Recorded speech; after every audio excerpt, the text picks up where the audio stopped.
নমস্কার, আজকে আমরা পেয়ে গেছি বিশিষ্ট লেখক সিদ্ধার্থ সিংহ মহাশয়কে। নমস্কার দাদা, আপনার লেখালেখির জগতে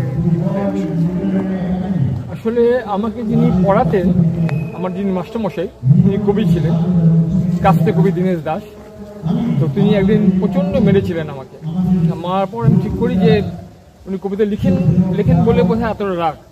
তো তখন তো রেডিওর যুগ, তখন টিভি আসেনি। তো তখন রেডিওতে প্রত্যেক শুক্রবার যাত্রা হতো। সেই যাত্রার ফলে আমি শুনি রন বলে একটি শব্দ, এই রনে তোমাকে তো ওটা সুচাক করবে দেবে। রন শব্দটা আমি প্রথম শুনলাম। তো আমি তখন ডিকশনারি খুলে দেখলাম রন মানে যুদ্ধ। তো সেই রন নিয়ে আমরা কবিতা লিখি। কবিতা লেখার পর খাতে দিয়েছিল, ভুলেও গেছি। কদিন পর স্যার পড়াতে এসে বললেন যে এটা কে লিখেছে? না, আমি লিখেছি। উনি ওটাকে ঠিকঠাক করলেন, দু চারটে বান ভুল ছিল, সেও ঠিক করলেন, দু চারটে শব্দ পাল্টালেন। তারপর উনি বললেন এটা কপি করে রাখিস। আমি কপি করে রেখেছিলাম। পরদিন দেখি উনি একটা 25 পয়সা দামের খাম নিয়ে এসছেন, অশোকস্তম্ভের সিল মারা, পোস্ট অফিসের খাম। তাতে উনি কবিতাটা বললেন, ওপর লিখে দিলেন সাগরময় ঘোষ, 6 নম্বর সুতার কিন স্ট্রিট। তখন এই রাস্তা হয়নি, তখন আগেকার রাস্তা। সুতার কিন স্ট্রিট, কলকাতা 12। তখন ওটা কলকাতা 1 হয়নি, 12 ছিল। তো সেটা পাঠালেন এবং তার 2 সপ্তাহ পর দেখি একজন ভদ্রলোক সাইকেল পিয়ন সে এসছে, যে সাইকেল পিয়নের হ্যান্ডেলের নিচে টিনের পাত, তাতে লেখা অমৃতবাজার পত্রিকা, আনন্দবাজার পত্রিকা। আমার খোঁজ করছে। আমি গেলাম, একটা বড় খাম দিল এবং সঙ্গে 50 টাকা। তো এই খামটা খুলে দেখি দেশ পত্রিকা। তার আগে আমি দেশ পত্রিকার নাম শুনিনি। ফলে অনেক পরে বুঝেছি দেশ পত্রিকার যে নাম ডাক। এখন অবশ্যই দেশ পত্রিকা লঙ্গরখানা হয়ে গেছে, সবার লেখায় ছাপা হয়। তখন খুব কম সংখ্যক লেখা ছাপা হতো এবং সিলেক্ট লেখকের লেখা ছাপা হতো। সাগরময় ঘোষ তখন সম্পাদক। তো ওটা ছাপা হয়েছে, আমার লেখা ছাপা হয়েছে। স্যারকে গিয়ে বাড়ি চলে গেলাম গোপালনগর মোড়ে। উনি বললেন তুই সকালবেলা যখন যাবি স্কুলে, আমার এখান থেকে হয়ে যাবে। আমি গেলাম, উনি আমাকে গেলাম সব কটা ক্লাসে গিয়ে আমার সেই কবিতা পড়ে শোনালেন এবং সেদিন হাফ টাইমে ছুটি হয়ে গেল। এই আমার লেখার সূচনা। কবিতার কাছে কি প্রত্যাশা করে? কোনো প্রত্যাশা না। আমি যে খাওয়ার কাছে কি প্রত্যাশা করি? আমি যে সুন্দরী মহিলা দেখি, কি প্রত্যাশা করি? সবাই আমাকে প্রেম করবে? একদমই না। আমি লিখি, প্রত্যাশা কিছু নেই। যদি কিছু পাই তো পেলাম, যদি না পেলাম না পেলাম। প্রত্যাশা বলে কবিতার কাছে কোনো প্রত্যাশা নেই আমার। প্রত্যেক লেখকের জীবনেই বিভিন্ন রকমভাবে প্রতিবন্ধকতা আসে। আপনার জীবনে সেরকম প্রতিবন্ধকতা বা লেখালেখি জগতে না, সে তো আছেই, সে তো আছেই। এবং প্রচুর লোক আছে, নাম বলছি না, তারা আমার বিরুদ্ধে গুন্ডালেলি দেয়, আমার বিরুদ্ধে করে অনেক কিছু আটকাবার চেষ্টা করে, তাতে আমার কিচ্ছু এসে যায় না। আমি মনে করি আমি যদি আমার জায়গায় ঠিক থাকি, পৃথিবীর যে কোনো বাধাই ফুৎকারে উড়ে যাবে। বহু চেষ্টা করা হয়েছে, কিছু হয়নি। আমার সবচেয়ে বেশি সংখ্যক বই আমার বেরোয়। একমাত্র জীবিত লেখক হিসেবে আমার লেখাই CBSE ICSE বোর্ডে পাঠ্য হয়েছে, সিলেবাসে ঢুকেছে 3, 4, 5, 7। আর কোনো লেখক কিন্তু ঢোকেনি ওখানে। সেই বঙ্কিমচন্দ্র চট্টোপাধ্যায়, মানিক বন্দ্যোপাধ্যায়, মার্কিন দত্ত, রবীন্দ্রনাথ ঠাকুর, এদের। তারপরে আমার লেখা একমাত্র জীবিত লেখক হিসেবে। ফলে বাধা দেবে, দিক না, কত বাধা দেবে? আমার তো বাধা কি করতে পারে? পুরস্কার দেবে না, পুরস্কারে আটকাতে পারে, কারণ তার সেই ক্ষমতাটা রয়েছে পুরস্কার দেওয়া এবং আটকানোর। পুরস্কার দেবে না, আমার বই বিক্রি হয়, সেটা আমার যে পুরস্কার। বাজারের সঙ্গে তাল মেলাতে গিয়ে কি হারিয়ে যাচ্ছে কবি লেখকদের সামাজিক দায়বদ্ধতা? না, আমি তো বুঝতে পারি না যে কবি লেখকদের আবার সামাজিক দায়বদ্ধতা কি। সে তার মতো লিখবে। এটা তো আমার স্বাধীন যুগ নয় যে আমি স্বাধীনতার জন্য লিখবো, বিদ্রোহী লিখবো বা ওই ধরনের কবিতা লিখবো। সেটা তখনকার দায়বদ্ধ ছিল, সমাজ শুনতে পারে। এখন যেটা চলছে মানে এটা মানে দায়বদ্ধতা কিছু নেই আমার। মানে সমাজের যে অবক্ষয় হচ্ছে বা কোনটাকে অবক্ষয়? আমি তো অবক্ষয় কোনটা দেখতে পাচ্ছি না। সবাই ভালো দেখছি, অবক্ষয় দেখছি, কিছু অবক্ষয়। ওই চোরটা কিছু লোক তো সে থাকবেই, এখনও থাকবে, 100 বছর পরেও থাকবে, 200 বছর আগেও ছিল। নতুন প্রজন্মের ছেলে মেয়েদের মধ্যে বই পড়ার প্রবণতা কমছে, উত্তরণ কিভাবে সম্ভব বলে আপনার মনে হয়? না, প্রথমত বই পড়ার প্রবণতা কমছে, এটা খুব ঠিক কথা নয়। তার কারণ হচ্ছে মানে সময় পাল্টেছে। এখন লোকেরা যারা ইয়ং ছেলেমেয়েরা তারা তো মোবাইলে পড়ে নেয়, তবে তারা বড় লেখা পড়তে চায় না, সেই ধৈর্যটা নেই। তারা তো অনেক কিছু দেখতে হয়, তাকে অনেক কিছু জানতে হয়, অনেক কিছু করতে হয়। ফলে তারা ছোটো ছোটো লেখা পড়তে চায় এবং তারা রিল লেখাটুকু এক ধরনের লেখা পড়া। মাধ্যম পাল্টে গেছে, বাকি সব ঠিক আছে। যখন নাকি প্রথম যাত্রার নাটক শুরু হয়েছিল, যাত্রা শুরু হয়েছিল, তখন লোকে বলছিল কেউ বই পড়বে না, যাত্রা দেখবে, চলমান দেখতে পাচ্ছে। তারপর যখন সিনেমা এলো, লোকে বলতো সিনেমা চলে এসছে আর যাত্রা কেউ দেখবে না, চলমান দেখতে পাচ্ছে। কিন্তু তা কি হয়েছে?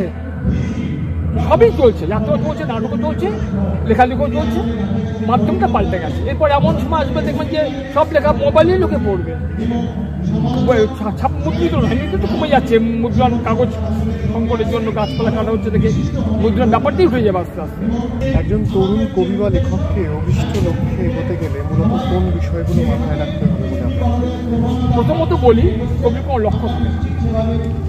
যে কবিতা লিখবে সত্যিকার সে লেখালেখি করতে খেয়ালে লিখবে, আনন্দে লিখবে। আমার লক্ষ্য কি? আমি 21টা পাবো এটা লক্ষ্য হতে পারে, আমার 10টা বই হবে এটা লক্ষ্য হতে পারে, সেটা নিজের ইচ্ছে মতো লিখবে, কোনো লক্ষ্য নেই। কিন্তু একটাই কাজ, নিশ্চিন্তে লিখে যাওয়া, দলবাজি বা পুরস্কার পিছনে না ছুটে, লোকের জন্য এইসব না করে, দলবাজি না করে বা একটা পত্রিকা করে আমি আমার গোষ্ঠী তৈরি করলাম সেইভাবে লেখার ছাপ ওইসব না করে নিজের লেখাটা এটা ঠিক মতো লিখে যাবে, ওটাই কাজ, আর কোনো কাজ নেই। এটাই লক্ষ্য হওয়া উচিত। আমার লেখাটা আমি সুস্থভাবে লিখব। বইমেলা এলেই বা কবি সম্মেলনগুলোকে দেখা যায় কবিদের আগে, অথচ কবিতার বইয়ের ভিত্তি সংকটজনক। এ প্রসঙ্গে কি বলবেন? প্রথমত কবিতা ভালো বইয়ের বিক্রি এখন আছে, এখনও বর্ণলতা সেন বই বিক্রি হয়, এখন লোকে বিদ্রোহী কবিতা পড়ে।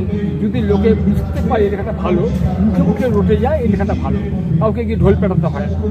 আর এই মুহূর্তে কবিতা খুব একটা ভালো লেখা হচ্ছে না, ওপার বাংলা তো নয়, এপার বাংলাও তাই। কবিতা বই ফলে বিক্রি হচ্ছে না, ভালো লেখা না হলে বিক্রি হবে না, কেউই নেবে না। যদি আমাদের মধ্যে থেকে সেই রকম কোনো লেখক কবি উঠে আসে যে লেখাটা পাঠযোগ্য, পড়তে ভালো লাগবে। আমি নিজেই, আমি এবং নীরেন্দ্রনাথ চক্রবর্তী একটা ছড়ার সংকলন করবো ঠিক করেছিলাম। বিখ্যাত প্রকাশনী সংস্থা আমাদের দায়িত্ব দিয়েছিল আমাকে আর নীরেন্দ্রনাথ চক্রবর্তীকে। তো আমরা কাজ শুরু করলাম। আমি নিজে আমার ফেসবুক থেকে বিজ্ঞাপন দিলাম, ভালো লেখা চাই। বিশ্বাস করুন, হাজার হাজার লেখা এসছে, কিন্তু আমি এবং নীরেন্দ্র মিলে নখানার বেশি ছড়া বাঁচতেই পারলাম না। অথচ এই মুহূর্তে নাকি লক্ষ লক্ষ ছড়াকার পশ্চিমবঙ্গেই, কিন্তু একটা ভালো ছড়া পেলাম না। আমরা কাজ মাঝপথে কাজ বন্ধ করে দিলাম, এবং কেন বন্ধ করলাম সেটাও আমি আমার ফেসবুক মারফত জানিয়েছি যে ভালো লেখা পেলাম না। তারপরে বহু ছড়াকার আমার বিরুদ্ধে কথা বলেছে, উনি পড়েন না, না পড়ে বলছেন আমি ভালো লেখা পাঠাচ্ছি। তুমি ভালো লেখা পাঠালে হবে না, সেটা নীরেন্দ্র মারা গেছেন, কাজটা আমি আবার করবো। কিন্তু আমি লিখেই দেবো, ভাই নিজের লেখা পাঠাবে না, তোমার যার লেখা ভালো লেগেছে তার লেখা পাঠাও। আর তোমার বন্ধুকে দিয়ে তোমার লেখা পাঠাবে না, তোমার যে লেখা ভালো লেগেছে তার লেখাটা পাঠাও, নিজের লেখা না। নিজেকে পাঠালে 2 লক্ষ লেখা পাবো, অত লেখা পড়ার আমার সময় নেই। আর দ্বিতীয় কথা হচ্ছে, ভালো লেখা নেই, এমনি পয়সা দিয়ে বই কিনে পড়তে। এবছর তো আপনার প্রচুর বই বেরোচ্ছে, সেটা নিয়ে যদি কিছু একটু বলেন। না, আমার তো প্রতি বছরই প্রচুর বই বেরোয়। আমার এবছর কলকাতা বইমেলায় 28টা বই বেরোচ্ছে, তার মধ্যে জেলার মেলা উপলক্ষে খানদর্শক বই বেরিয়ে গেছে। আর বাংলাদেশ 21শে গ্রন্থমেলা 24 উপলক্ষে যে বইগুলো বেরোচ্ছে 9খানা বই, তার মধ্যে অলরেডি বেশ কয়েকটি বই বেরোচ্ছে। অন্যায় তো খুব ভালো বিক্রিও করছে শুনলাম। গফুর ভাই মানে দ্য রয়্যাল পাবলিশার্স, এরাও খুব ভালো বিক্রি করছে বাংলাদেশে। ওরা এখানে যে মেলাটা করলো কলেজ স্ট্রিটে, বাংলাদেশ কলকাতা বাংলাদেশ বইমেলা, সেখানে আমার কয়েকটা বই বেরিয়েছে। আপনি তো আনন্দবাজারে অনেকদিন কাজ করেছেন, সাথে পেয়েছেন তাবর তাবর সাহিত্য। কিভাবে সময় কেটেছে তাদের সাথে, তাদের কাছ থেকে কি কি শিখেছেন? বলতে গেলে সাহিত্যের স্বর্ণযুগ শেষ হয়ে গেছে। আসলে আমি তো ক্লাস 11-এ ঢুকেছি আনন্দবাজারে। আমার প্রথম গল্প, মুদ্রিত গল্প সানন্দায় লিখেছিলাম, সেটা নিয়ে 5 কোটি টাকা মামলা হয়।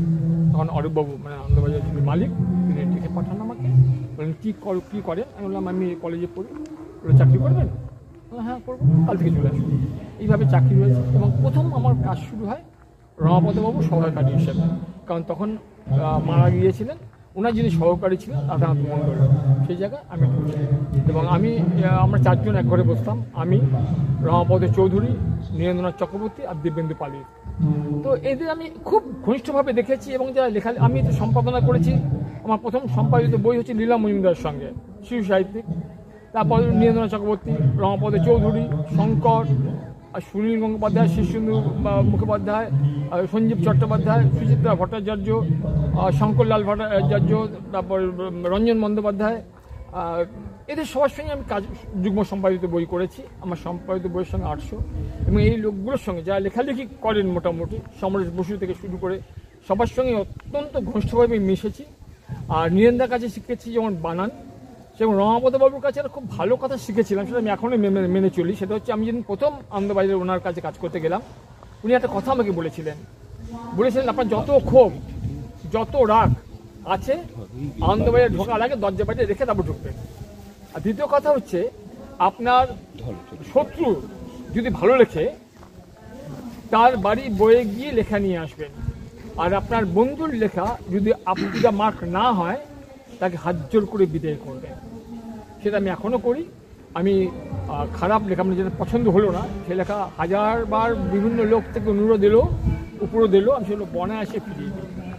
এবং যে লেখা ভালো লাগে আমি এমন হয়ে যে আসামে একদিন চায়ের দোকানে কাজ করে একটা ছেলে, ভালো কবিতা লিখেছে, সে কলকাতায় এসেছে, আমি কবিতা পুরো মুগ্ধ হয়ে গেছি। আমি সঙ্গে সঙ্গে 4টে কবিতা নিয়ে চলে গেছি সুন্দর বাড়িতে, সুন্দরকে ছাপতে হবে, ছাপতেই হবে। কী করে?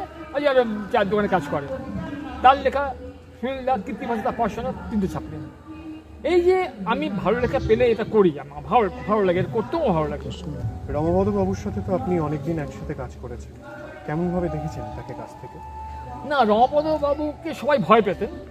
আসলে রমাপদ বাবু হচ্ছে নারকেলের মতো একদম, মানে উনি লোক ওনাকে দেখে ভয় পেত, কিন্তু ওনার যিনি ভিতরে ঢুকতে পেরেছেন তিনি জানেন উনি একদম নরম, মানে বিয়ের মতো, মানে আঁশের মতো, একদম শ্বাসের মতো এরকম। আমার সঙ্গে বহুবার হয়েছে, আমার সঙ্গে মনোমালিন্য হয়েছে। আমার ছেলে আমি দিয়েছি, আমার ছেলে তখন মাঝে মাঝে ওই ছবি আঁকতে যেত, আমাদের সুভাষ মুখোপাধ্যায় কবি, ওর বাড়িতে আমি আড্ডা মারতে যেতাম। তো পাশেই ছিল, পাশের বাড়িতে ছিল আমাদের বিখ্যাত চিত্রশিল্পীর বাড়ি, কী নামটা ভুলে যাচ্ছি, ওর বাড়ি মারা গেছে। তো ওইখান থেকে যখন আমি যেতাম, মাঝে মাঝে রমাপদ বাড়িতেও যেতাম, ভূত্রীদের বাড়িতে যেতাম, মানে জেঠুর বাড়িতে। তো যখন একদিন আমি রমাপদ বাড়িতে গিয়েছি ছেলেকে নিয়ে, রমাপদ বাবু যদি শেয়ার খুব কেনা বেচা করতেন, শেয়ার সম্পর্কে ওনার যে অভিজ্ঞতা খুব কম লোকের আছে আর কি, শুধু লেখক না, উনি শেয়ারে খুব 1 নম্বর ছিলেন। তো ওনার বাড়িতে টাইপ মেশিন ছিল। তো আমার জন্য রমাপদ বাবু গেছেন বৌদিকে সুষমা বৌদিকে যে চা এবং পুডিং, উনি খুব বাড়িতে পুডিং করতেন দেওয়ার জন্য।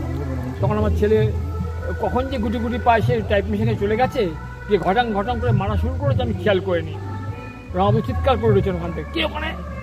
আমার ছেলে তো ভয় গুটি পায়ে চলে এলো। আমি পুডিং চা না খেয়ে চলে এলাম, ছেলে ঘরম বলেছে দেখে। পরদিন সকালবেলা দেখি একটা 700 পাঁচ, যেটা ওই ম্যাটাডোরের মতো, সেটা হাজির বাড়ির সামনে, বিশাল একটা টেবিল, সঙ্গে টাইপ মেশিন এবং table chair, type machine, revolving chair. এই তো রমাপদ বাবু। আপনি অনেক সিনেমার সাথেও যুক্ত ছিলেন, অনেক ডকুমেন্টারি বানিয়েছেন, একটু যদি সেগুলো নিয়ে বলেন। না, আমার প্রথম ডকুমেন্টারি হচ্ছে উত্তম কুমারকে নিয়ে। 1980 সালে যখন উত্তম কুমার মারা যান, তারপরেই আমরা এটা শুরু করি। তখন তো এত চ্যানেল ছিল না, শুধু দূরদর্শনের জন্যই তৈরি করা হয়েছিল। সেই সময় প্রচুর তাবড় যারা আমাদের মিঠুন চক্রবর্তী আমাদের হেল্প করেছেন, এবং যেসব যারা বিখ্যাত ভারতী দেবী থেকে শুরু করে বিভিন্ন সমস্ত অভিনেতা আমাদের হেল্প করেছিলেন। কিন্তু শেষ পর্যন্ত সেটা শেষ করতে পারিনি, কারণ এই অ্যামাউন্টটা কে নেবে, লাভের টাকা কে নেবে, সেই নিয়ে একটা বিশাল বিতর্ক হয়। এবং আমরা যেসব করেছিলাম সেটা হচ্ছে যে উত্তম কুমার সঙ্গে যারা বিভিন্ন সময় অভিনয় করেছেন, ওর যেসব ব্যবহার করেছে, জামা কাপড়, চেয়ার, বাড়ি, ওর ছেলে খুব হেল্প করেছিল আমাদের। তো সেই সময় করেছিলাম, শেষ মুহূর্তে এই লাভের অংশের টাকা নিয়ে একটা সমস্যা তৈরি হয় আর কি, আমার সেটা বন্ধ হয়ে যায়। তারপর আমি করি সেটা হচ্ছে মেট্রো রেল নিয়ে প্রথম, এটা ইউজিসির টাকা দিল্লি থেকে তখন দেওয়া হতো, ইউজিসি ফান্ড থেকে এটা নিয়ে আমরা মেট্রো রেলের উপর ডকুমেন্টারি করি। আর এমনি তো কুচকাচ প্রচুর বই আমার আছে, যেগুলো আমার নাম সার্চ করলেই ইউটিউবে পাওয়া যায়। কোনো বইয়ের স্ক্রিপ্ট আমি লিখেছি, কি কোনো বই আমার এমন হয়েছে যে আমার গল্প নিয়ে সিনেমা হয়েছে, আমি স্ক্রিপ্ট করিনি, শুধু গল্পটাই আমার, এরকম হয়েছে। আর নাটক তো হয়ই, আমার প্রচুর নাটক হয়, জগন্নাথ দা করেন, জগন্নাথ বসু, সত্যনাথ মুখোপাধ্যায়, এটা তো রেগুলারই করে। তো আরও আছে, অনেকেই করে, সেগুলো ইউটিউবে সব দেখা যায় আর কি, আমার নাম সার্চ করলে সব দেখা যাবে। আপনি তো অনেক গানও লিখেছেন। হ্যাঁ, গান লিখেছি, বিভিন্ন ফিল্মে গান লিখেছি, গান মিউজিক ডিরেক্টর হিসেবে কাজ করেছি। আমি কোনো ইনস্ট্রুমেন্ট বাজাতে পারি না, আমার ছেলে পারে, কিন্তু আমি কোনো ইনস্ট্রুমেন্ট বাজাতে না পারলেও জলের মধ্যে বাড়ি মেরে, মানে লাঠির বাড়ি মেরে, কিংবা ট্রামের যে ঘন্টির ধ্বনি সেখান থেকে, তারপর বিভিন্ন পশু পাখির ডাক থেকে শুরু করে এইখান থেকে রেকর্ড করে এনে সেকে মিক্সিং করে আমি মিউজিক দিয়েছি একটা সিনেমাতে। ইনহিউম্যানিটি বইটার নাম, ইংরেজি বই। আপনি তো 3বার বক্সিং চ্যাম্পিয়ন। হ্যাঁ, 3বার রাজ্য মিট করেছিলাম বক্সার হিসেবে। আমি ইউজিসিতে শিখতাম, আমাদের ওয়েলিংটন স্কোয়ারে ইউজিসি আছে, সেখান থেকে এসওপিসি আমি ছাত্র।